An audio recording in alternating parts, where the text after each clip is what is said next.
예. 자, 오늘은 하나님의 뜻은 무엇인가? 하나님의 뜻은 무엇인가? 에 대해서 말씀을 전하도록 하겠습니다. 그리스도인이라면 누구나 하나님의 뜻이 무엇인지를 알고 싶어 합니다. 그러나 막상 무엇 때문에 하나님의 뜻을 알려고 하느냐라고 한다면 또 답변할 분은 그렇게 많지 않습니다. 여러분들은 하나님의 뜻을 알고 싶으십니까?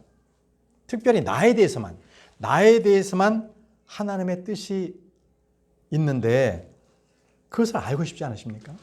나에게 말씀하시는 그 하나님의 말씀 말이죠. 10여 년 전에는요, 여러분들도 그 책을 읽어보셨을 텐데요. 하나님의 뜻을 아는 법이라는 책이 아주 선풍적인 인기를 끈 적이 있었습니다. 하나님의 뜻을 아는 법. 이 하나님의 뜻을 아는 것이야말로 우리의 인생에 있어서 행복과 성공의 그 길이 되는 겁니다. 제가 젊었을 때요, 수원에서 어느 교회에 출석하고 있었을 때입니다. 그때 이제 목사님께서 이제 안 계셔서 목사 청빙을 하게 됐죠. 그래서 저도 이제 청빙위원이기 때문에 여러 이제 선배 목사님들에게 연락을 드리고 목사님을 추천해 주세요 하고 또 그 당시에 그 교단에 속해 있는 이 교계 신문에도 광고를 했습니다. 그러자 얼마 후에 어느 목사님께서 지방에서 연락을 주셨습니다.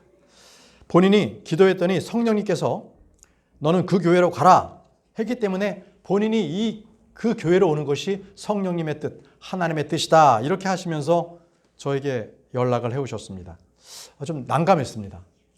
그것이 하나님의 뜻이라고 하시는데 과연 그게 하나님의 뜻인지 그건 아주 제가 파악할 길이 없었습니다. 또 어떤 경우에는요, 이 청년들과 같이 얘기를 해보면 이 청년들은 어느 직장에 취업하는 것이 하나님의 뜻인지 그것을 기도해달라고 하는 청년들도 있었습니다. 어느 형제님은 어떤 장사를 하는 게 좋겠는지 어떤 사업을 하는 것이 그것이 하나님의 뜻인지 그거를 알고 싶다고 했습니다. 그들은 그렇게 얘기해요. 무엇을 해야 되는지는 성경에 나오지 않지 않습니까? 그러니까 이제 저에게 그런 걸 묻더라고요. 자, 하나님의 뜻과 계획, 그 하나님의 목적을 우리가 안다면 그거는 성도로서는 가장 중요한 거죠. 성도로서는. 그 에베소서 5장 17절에요. 이런 이유로 너희는 오직 주의 뜻이 무엇인지 이해하여 지혜가 없는 자가 되지 말라라고 했습니다. 주의 뜻을 이해하는 것, 이것이 바로 지혜 있는 자라는 말씀이시죠. 하나님이 없다고 하는 자는 어리석은 자입니다. 또 인간이 주님의 뜻을 아는 것은 불가능하다고 하는 사람들도 어리석은 자들입니다. 교회 안에서도 주님의 뜻을 알 수 없어요 하는 사람들이 참 많습니다. 네. 그래서 자꾸 주님의 뜻을 알려고 주님의 음성을 들어보려고도 하고 막 이렇게 은사주의로 빠지는 분들이 많습니다.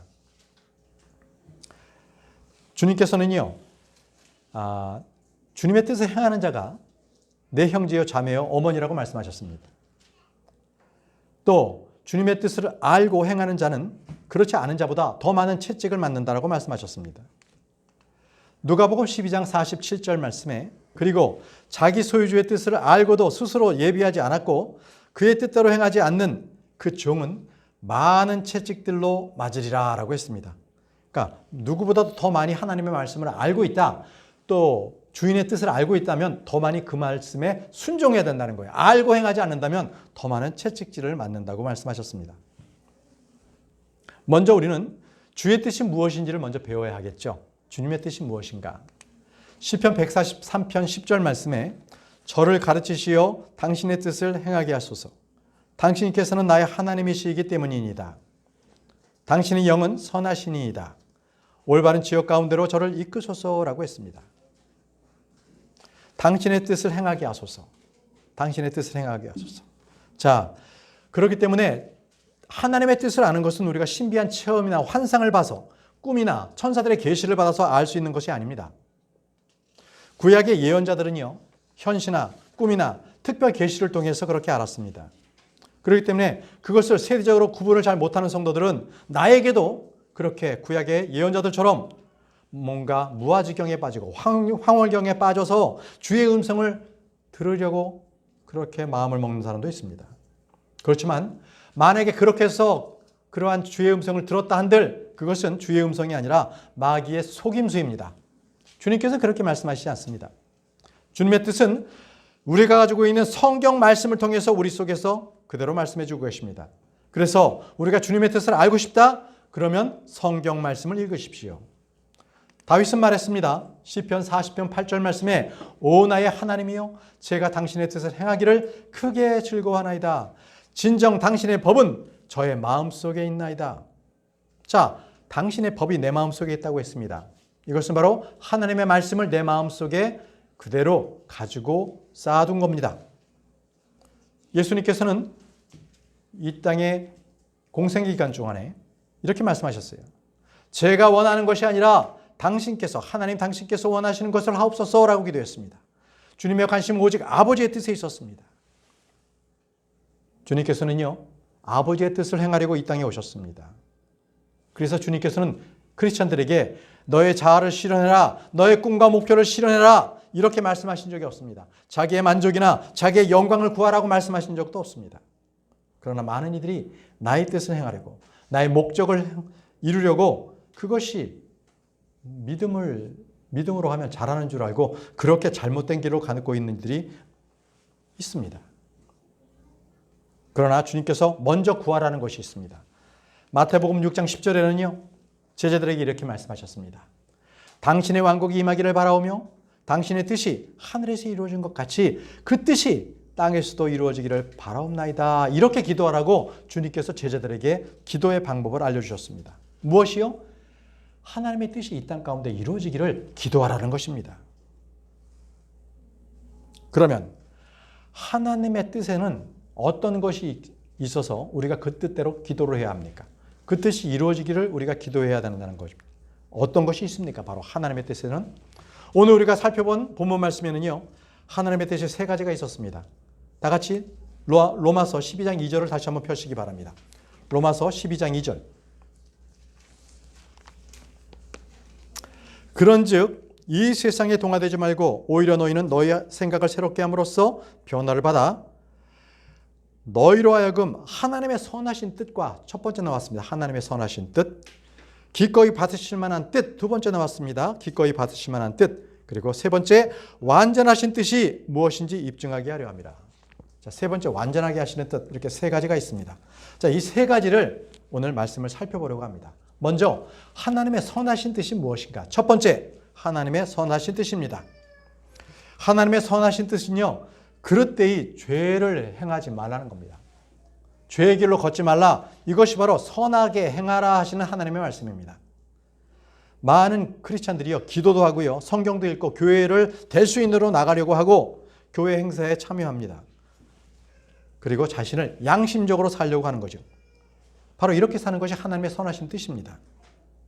대부분이 그런데 잘못 생각하고 이 정도만 살면 된다? 이렇게 생각하고 있다면 그건 잘못된 생각입니다. 거기서 만족해서는 안 됩니다. 하나님께서 우리에게 향하신 하나님의 뜻은요. 거기서 멈추지 않습니다. 더 올라가야 합니다. 자, 사도행전 10장을 한번 보시죠. 사도행전 10장은요. 처음으로 이방인들이 구원을 받은 그렇게 기록된 장입니다. 사도행전 10장에는요. 백부장 고넬료가 그에 대한 소개가 나오는데요. 그는 선한 삶, 아주 선한 뜻으로 그렇게 살았습니다. 그런 삶을 살았고 사람들에게뿐만 아니라 하나님에게도 인정을 받은 그런 경건한 사람이었습니다. 사도행전 10장 22절. 사도행전 10장 22절. 그러자 그들이 이같이 말하였더라. 백부장 고넬료는 의인이요 하나님을 두려워하고 유대인들의 온 민족 사이에서 좋은 평판을 가진 분인데 거룩한 천사들에 의해서 하나님으로부터 경고를 받았으니 사람을 보내 당신을 누구예요? 베드로를 지금 초청하고 있는 겁니다. 고넬료가 지금 당신에게 지금 사람을 보낸 거예요.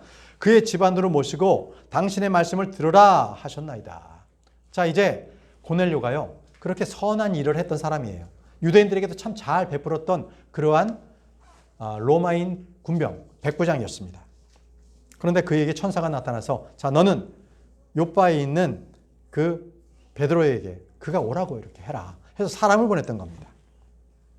자, 지금 나와 있는 것처럼 이 그는 바로 의인이었습니다. 그리고 유대인들 사이에서도 좋은 평판을 가진 그러한 사람이었습니다. 그렇지만 여기서만 멈추면 안 됩니다. 왜냐하면요, 여기서만 멈춘다면 그는 보상이 없습니다. 선한 것이 선한 것으로서 그가 보상을 받을 수가 없어요. 자, 선한 일에 대해서 좀 더 알아보겠습니다. 선한 일은 무엇인가? 에베소서 4장 28절 말씀을 보십시오. 에베소서 4장 28절. 도둑질한 자는 더 이상 도둑질하지 못하게 하라. 오히려 그로 하여금 노동을 하게 하여 자신의 두 손으로 선한 일을 하게 하라. 선한 일을 하게 하라는 거예요. 이는 그로 하여금 빈곤한 자에게 줄 수 있도록 하려는 것이라. 자, 선한 일이 무엇이냐면요, 더 이상 도둑질을 하지 않는 것을 성경에서는 이제 선한 일이라고 합니다. 도둑질하지 않고 노동을 하는 것, 그게 바로 하나님의 선하신 뜻이에요.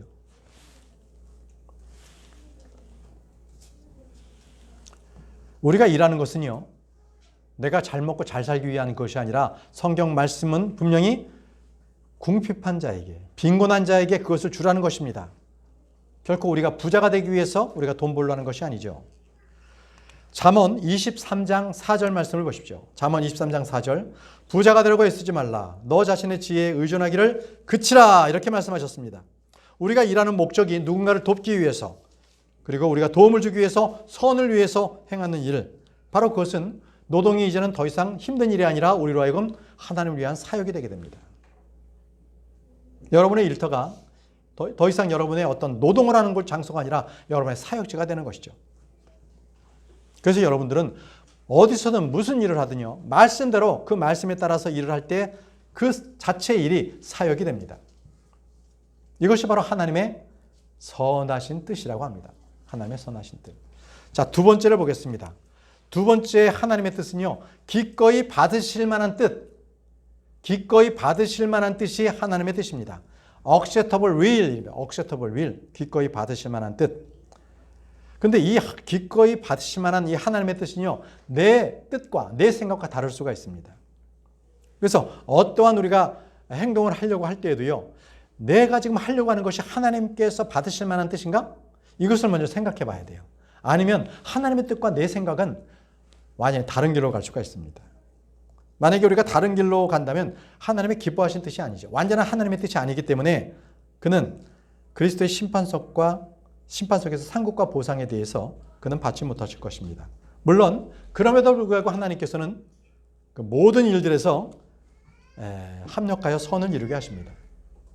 자, 사례를 드리겠습니다. 자, 이방인들을 위한 사역자가 있죠. 사도가 있었습니다. 그는 바울이었습니다. 자, 사도 바울은요, 언제나 자기 형제인 유대인들에게 복음을 전하기를 간절히 바랬습니다. 분명히 주님께서는 그를 이방인들의 사도를 세워서 이방인들에게 복음을 전하라 했는데, 그는 어떻게 하면 자기 형제들 유대인들에게 복음을 전할까, 이것에 늘 마음이 있었습니다. 그래서 그는 3번이나 예루살렘에 가지 말라라고 하는 하나님의 뜻을 그는 저버리고요, 예루살렘으로 가게 됩니다. 사도행전 21장 10절에서 13절 말씀이 그렇습니다. 제가 읽겠습니다. 또한 우리가 거기에 여러 날들을 머무는 동안 아가부스란 이름으로 불리는 어떤 예언자 한 명이 유대에서 내려왔더라. 그리고 그가 우리에게 말하기를, 그는 바울의 허리띠를 가져다가 자기 자신의 두 손과 두 발을 묶고 말하기를, 성령님께서 이와 같이 말씀하시나니 유대인들이 예루살렘에서 이 허리띠를 소유한 남자를 이렇게 결박할 것이요. 바로 사도 바울을 이렇게 결박한다는 거예요. 이 이방인들의 손안에 그를 넘겨줄 것이니라 하시나이다 하였더라. 이에 우리가 이런 것들을 듣자 우리와 그 장소에 있던 모두가 그에게, 사도 바울에게요, 예루살렘으로 올라가지 말라고 간청하였더라. 사도 바울이 올라가게 되면 그는 유대인들로부터 결박되어서 바로 로마로 압송될 것이기 때문에 올라가지 말라고 간청했어요. 예언자도 말했기 때문에. 그때 바울이 대답하기를, 너희가 울면 나의 마음을 찢으니 어찌된 영문이냐? 이는 주 예수의 이름을 위해서라면 내가 결박당할 뿐 아니라 예루살렘에서 죽을 준비도 되어 있기 때문이라 하였더라. 이렇게 하면서 그는 예루살렘으로 향했습니다. 그 결과 어떻게 됐습니까? 그는 말년해요. 하나님께서 이방인들을 위한 사역이 다 준비되어 있음에도 그걸 못했어요.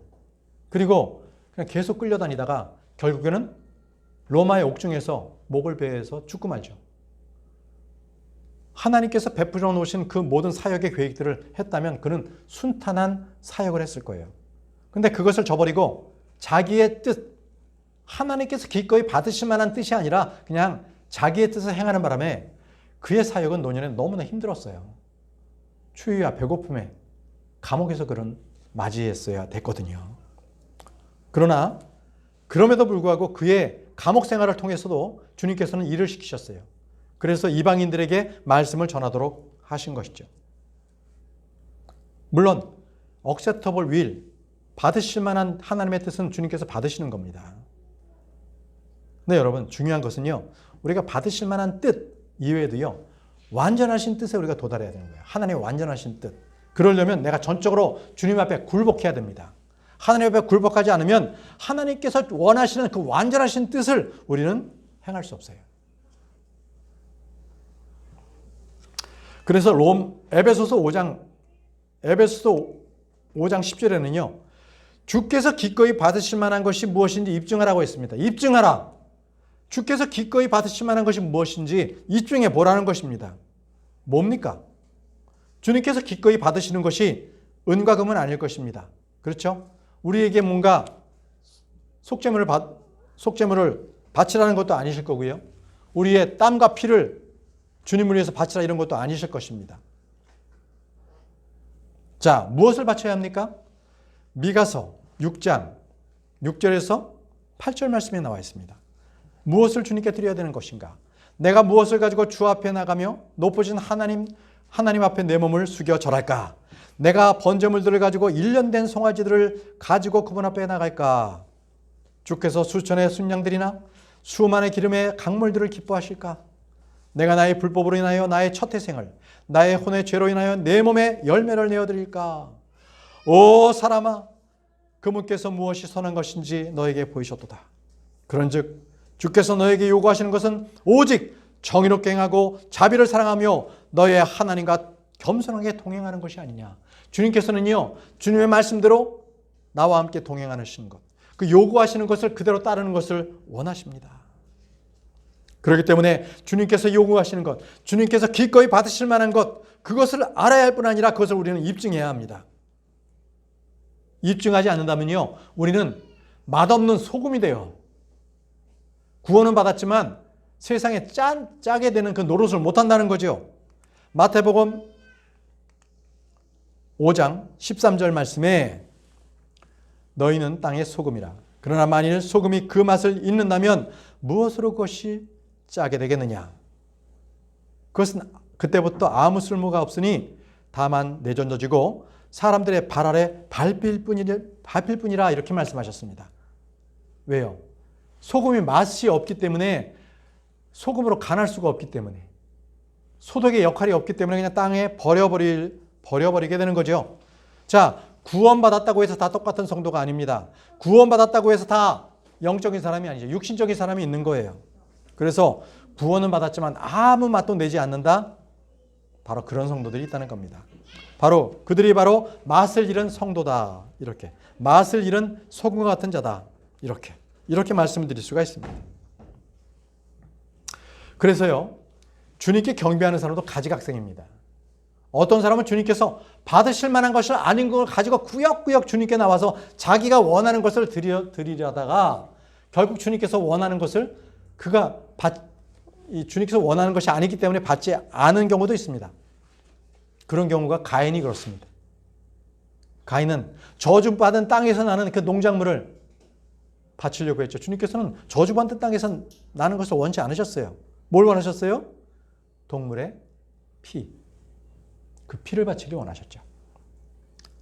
이스라엘도요, 주님을 따르기를 거역했고 배역했습니다. 반역했어요. 자, 이러한 자들이 다 주님께 기꺼이 받으실 만한 그러한 뜻을 이행하지 못한 자들입니다. 자, 어떤 것이 있는가? 여러분들 주보를 보시기 바랍니다. 1번으로요. 기꺼이 받으실 만한 것에는요, 기도가 있습니다. 기도를 해도 기꺼이 받으실 만한 기도를 드려야 합니다. 디모데전서 2장 1절에서 3절 말씀에 그러므로 내가 권하노니 무엇보다도 먼저 간구들과 기도들과 중보들과 감사들이 모든 사람들을 위하여 드려지게 하라 이렇게 말씀하셨습니다. 왕들을 위하여 또 권위를 가진 자들을 위하여 그리하라 위하여도 그리하라. 이는 우리가 모든 경건과 정직한 가운데서 조용하고 편안한 생활을 하게 하려 합니다. 이는 이것이 우리의 구원자이신 하나님의 목전에 선하고 기꺼이 받으실 만한 일이기 때문이라. 자, 이것이 바로 기꺼이 받으실 만한 일이라고 합니다. 기도입니다. 기도. 여러분, 지난주에 우리는 국회의원을 뽑는 선거를 했습니다. 어떤 분은 자기가 원하는 후보가 선출되지 않을 수도 있습니다. 그러나 하나님께서는요, 왕과 권위자들을 위해서 기도하라고 지금 말씀하지 않았습니까? 왕과 권위를 가진 자들을 위해서 기도하라. 예. 누군가를 위해서 기도한다는 것은 복된 일입니다. 이것은 주님께서 기도하라고 했기 때문입니다. 우리는요, 내가 마음에 들지 않은 정치가가 뽑혔다 할지라도 기도해야 합니다. 왜요? 주님께서 명령하셨기 때문에. 그것이 우리가 해야 될 일입니다. 그래야만 우리가 이 조용한 가운데서, 평안한 가운데서 우리가 예배 생활을 할 수가 있기 때문입니다. 이것이 바로 주님 목전 앞에서 선하고 기꺼이 받으실 만한 바로 그러한 뜻이 되는 겁니다. 2번입니다. 2번은 주님을 경배를 드려도요, 주님께서 기꺼이 받으시는 경배를 드리라는 겁니다. 어떤 경배는 헛된 경배가 있습니다. 믿음 없이 행하는 것, 사랑이 없이 행하는 것, 그것은 헛된 겁니다. 자, 우리는 경배를 드려도 하나님께서 기꺼이 받으시는 그러한 영적 희생물을 드리는 그러한 경배를 드려야 합니다. 베드로전서 2장 5절입니다. 베드로전서 2장 5절. 너희 역시 살아있는 돌들로서 영적인 집으로 지어지며 예수 그리스도를 통하여 하나님께서 기꺼이 받아들여질 만한 영적인 희생제물을 바치는 거룩한 제사장단이 되었느니라 라고 했습니다. 우리가 어떤 자들이라고요? 하나님께서 기꺼이 받으실 만한 바로 그러한 영적 희생물을 드리는 그러한 거룩한 제사장들이 되었다는 겁니다. 경배를 그렇게 드리십시오. 대충 내 생각은 다른 데가 있고 이렇게 하지 마시고요. 온전하게 영과 진리 안에서 하나님을 경배하시기 바랍니다. 3번은요. 우리가 이 고통을 당할 때 그 인내하는 일은 하나님께서 기꺼이 받으실 만한 것이라고 말씀하고 계십니다. 먼저 이 복음을 선포하는 것도 혼을 구원하는 일에 주님께서 기꺼이 받으실 만한 것도 있습니다. 로마서 15장 16절 말씀에 내가 이방인들을 향해 예수 그리스도의 사역자가 되어 하나님의 복음을 공급하려 하며 성령님에 의하여 성결하게 구별되어 이방인들을 바치는 일이 기꺼이 받아들여지게 하려 함이라. 여러분, 복음 선포, 복음을 전도하는 일, 그것은요 그냥 목사만 하는 게 아닙니다. 우리 모두가 하나님으로부터 받은 그 은혜로 우리는 다 복음을 전하는 사역자들입니다. 혼을 이겨오는 일은 우리가 기꺼이 하는 그러한 사역입니다. 자, 다시 이제 말씀 3번으로 돌아가겠습니다. 고통을 당할 때 그때도 기꺼이 주님께서 받으실 겁니다. 그런데 그 고통이 나의 잘못으로 인해서 받은 고통이라면 아무 의미가 없어요. 주님을 위해서 받는 고통이야말로 주님께서 기꺼이 받으시는 그러한 일입니다. 베드로전서 2장 20절 말씀입니다. 베드로전서 2장 20절. 그런즉 만일 너희 잘못들로 얻어맞을 때에 너희가 그것을 인내로 감수한다면 그것이 무슨 영광이 있겠느냐? 그러나 만일 너희가 바르게 행하였는데 그 일로 고통을 당할 때 너희가 그것을 인내로 감수한다면 이것은 하나님께 기꺼이 받아들여질 만한 일이라. 하나님께 기꺼이 받아들여진다. 바로 주님을 위해서 고통을 당할 때 그것을 인내로 감수할 때 그것을 주님께서 기꺼이 받아주신다고 말씀하십니다. 의를 위해서 고통을 받는 것, 선을 행하다가 고통을 받는 것, 주님을 위해서 복음을 전하다가 고통을 받는 것, 이것은 주님께서 기꺼이 받으실 만한 그러한 일들입니다. 자, 이제 세 번째입니다. 하나님의 뜻 세 번째는요, 하나님의 완전한 뜻이 있다는 겁니다. 하나님의 완전하신 뜻. 하나님께서는 우리에게 선하길 바라고 선한 행동을 하기를 원하십니다. 그렇기 때문에 여러분들은 하나님께서 원하시는 그 기뻐하시는 뜻이 무엇인가를 늘 생각하고 그대로 행해야 합니다. 그러기 위해서는 우리가 성경을 읽고 하나님의 말씀을 묵상할 필요가 있습니다. 그럴 때에만 하나님의 완전하신 뜻이 무엇인지 우리가 그 뜻대로 행할 수 있게 되는 겁니다. 하나님의 뜻을, 완전한 뜻을 행하는 자만이 그리스도의 심판석에서 높은 평가, 푸짐한 상을 받게 됩니다. 하나님의 완전하신 뜻에 합당한 사람이 바로 다윗이었습니다. 다윗이라고요? 그는 비록 밧세바를 범했고요, 우리아를 죽였습니다. 그러나 그는 회개했고 하나님께서 그의 회개를 받아주셨습니다. 그것이 바로 성경에서는 확실한 자비라고 합니다. 확실한 자비. 자, 이사야 55장 3절 말씀을 보겠습니다. 다 같이 성경 말씀을 펴십시오. 성경 이사야 55장 3절 말씀.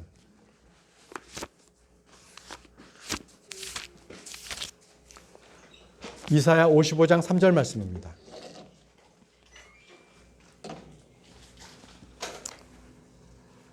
너의 귀를 기울이고 나에게 오라, 들으라. 그리하면 너희 혼이 살리라. 그리고 내가 너희와 영원한 언약을 맺으리니 곧 다윗의 확실한 자비들이라. 다윗에게 베푼 확실한 자비들이라고 주님께서 말씀하고 계십니다. 자, 여러분, 그냥 일반적인 자비를 베푸신 게 아니라 다윗에게 확실한 자비를 베푸셨습니다. 자, 이 확실한 자비는요, 그 당시만 해도 간음을 했다, 살인했다, 이것은 속죄물이 필요가 없습니다. 그냥 그 자리에서 돌로 쳐 죽이는 것이 율법이었습니다. 그는 어떻게 그것을 감해질 수가 없는 그러한 악한 죄였습니다. 그럼에도 불구하고요, 주님께서 다윗을 죽이지 않았습니다. 그렇다고 다윗이 왕자에서 쫓겨났거나 또는 다윗이 뭔가 자기가 죄를 뒤집어쓴 채 회개 기도를 올렸던 것도 아닙니다. 그냥 그는 죄를 숨겼죠. 그러나 예언자 한 사람이 와서 그의 죄를 지목했을 때 그는 바로 그 자리에서 회개했습니다.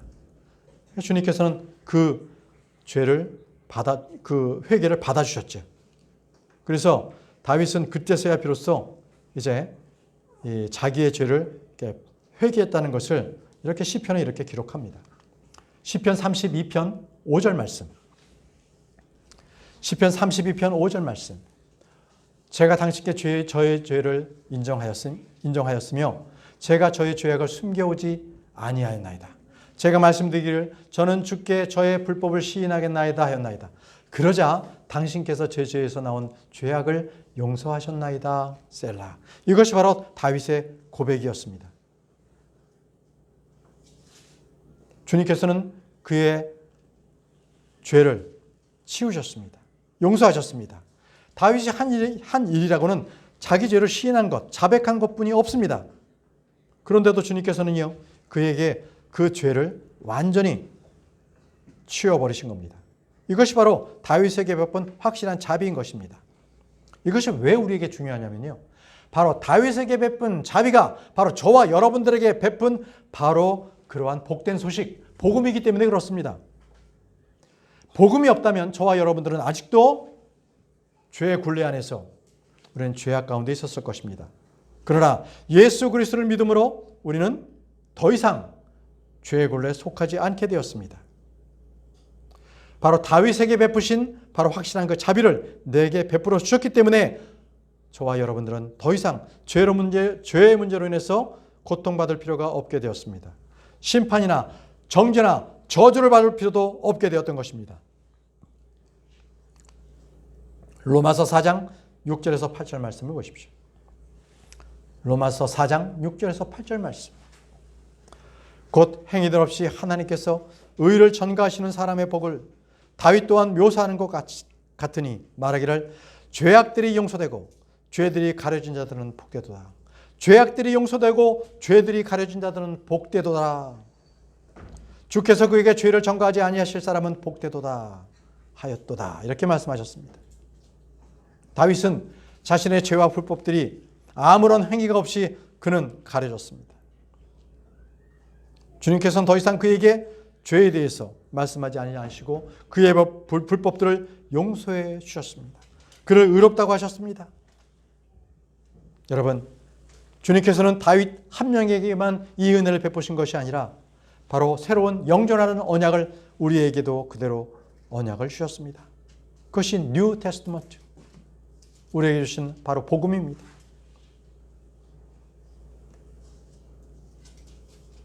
바로 이 풍성한 자비가 저와 여러분들에게 있기를 원합니다. 이것이 바로 하나님의 완전하신 뜻입니다. 하나님의 완전하신 뜻. 그러기에 하나님께서는요, 자신의 완전하신 뜻이 믿는 자들 모두가 영원한 생명을 얻는 것입니다. 그것이 바로 완전하신 분의 완전하신 뜻의 이 첫 번째 나오는 말씀입니다. 요한복음 6장 40절 말씀 보십시오. 요한복음 6장 40절. 믿는 자들이 모두가 영원한 생명을 얻게 하는 것, 이것이 바로 하나님의 완전하신 뜻입니다.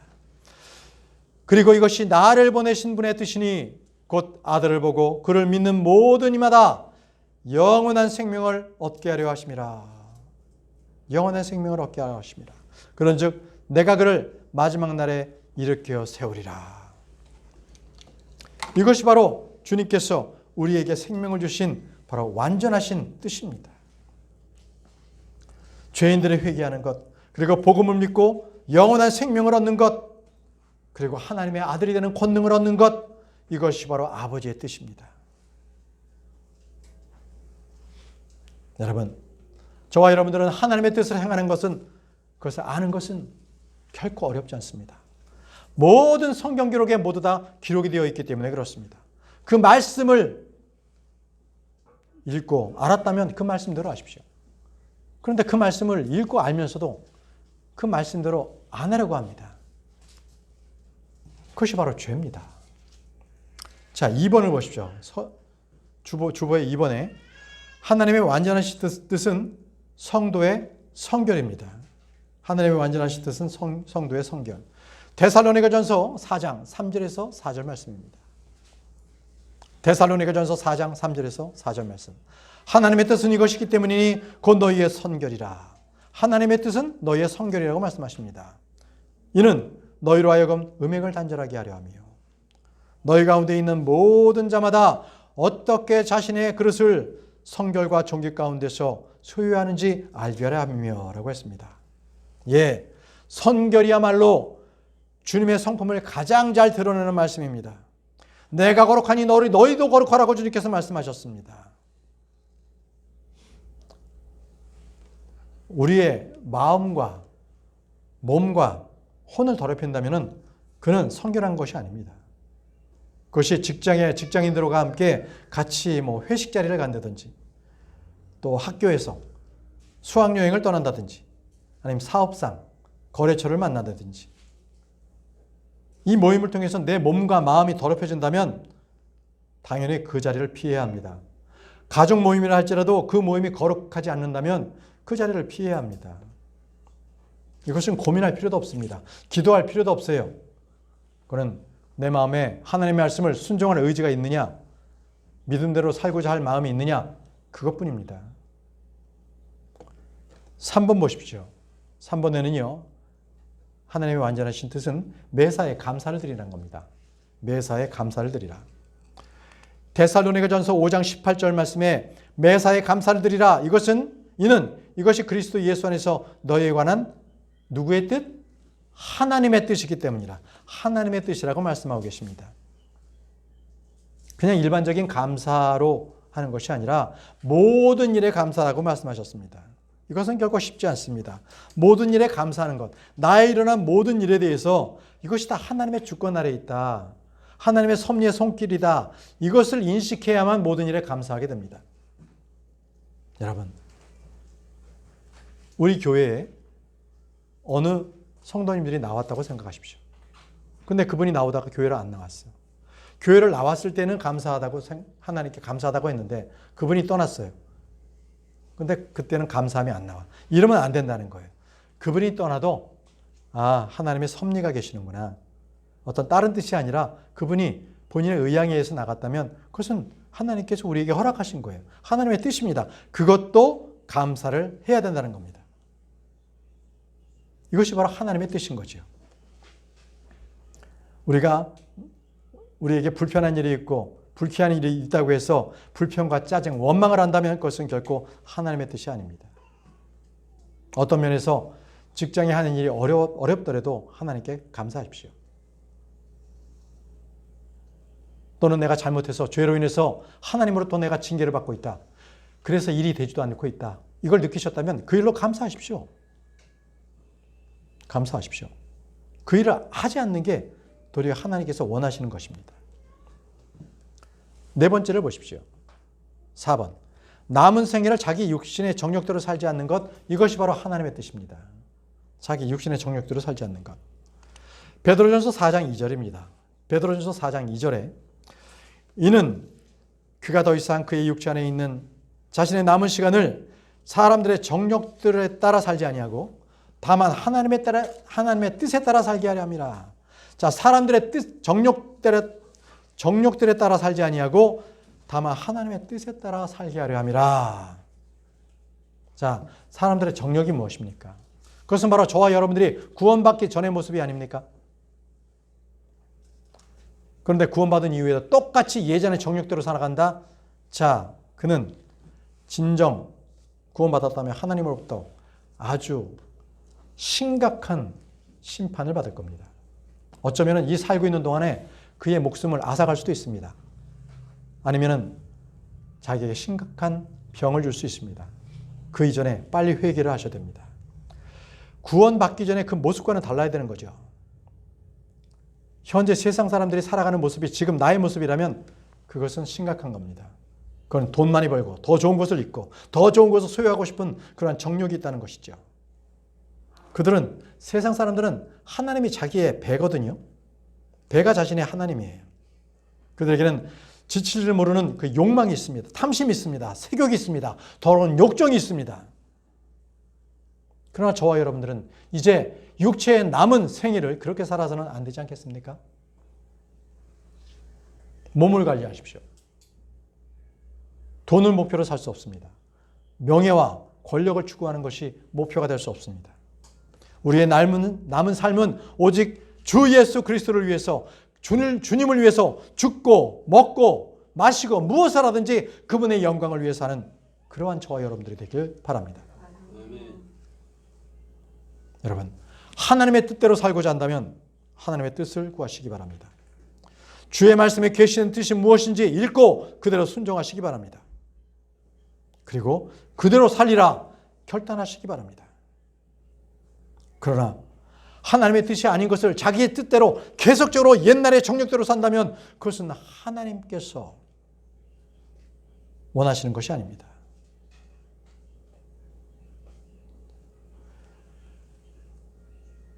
믿지 않는 자들하고 결혼한다든지, 그러면서 주님 우리 가정을 도와주세요 한다든지, 술집을 개업하면서 주님 이 사업에 복 주시옵소서 한다든지, 악한 무리와 어울려서 주님 저의 일이 잘 되게 해주십시오 라든지, 죄를 지으면서 살면서 주님 저를 인도해 주십시오 한다면 주님께서는 그것을 가증한 것이라고 합니다. 가증한 기도, 그런 거 올리시지 마십시오. 먼저 말씀에 따라서 나를 깨끗하게 하십시오. 말씀의 기준의 판단에 따라서 우리를 정결하게 하시기 바랍니다. 그것이 바로 하나님의 말씀대로 사는 그리스도인의 삶인 것입니다. 자, 이제 말씀을 정리하겠습니다. 하나님의 뜻대로 산다는 것은 하나님의 명령과 그 약속을 알고 지키는 것입니다. 그 말씀을 믿고 순종하는 것입니다. 정욕대로 살지 않는 것입니다. 그래서 하나님께서 우리에게 원하시는 그 선하시고 기꺼이 받으실 만하고 완전하신 뜻에 따라 살아가는 것입니다. 여러분, 이 음란하고 패역한 세대에 그들의 무리에 섞여 살지 마십시오. 항상 우리는 모든 일에 매사에 감사하는 사람이 되기를 바랍니다. 여러분의 가정에 문제가 있습니까? 직장에 문제가 있습니까? 아니면 자녀들의 문제가 있습니까? 아니면 장래가 불안하십니까? 그 모든 일을 주님의 뜻 안에서 하나님의 뜻 안에서 살기를 바랍니다. 그랬을 때 하나님께서는 여러분들을 보호하시고 그 길을 인도하십니다. 이제 전능하신 하나님께서 이 시간 하나님의 뜻대로 결단하시는 그 형제자매님 여러분들에게 함께 하시기를 간절히 기원합니다. 다 같이 자리에서 일어나셔서 찬송가 767장 주의 음성을 내가 들으니, 찬송가 767장 주의 음성을 내가 들으니 찬송하겠습니다.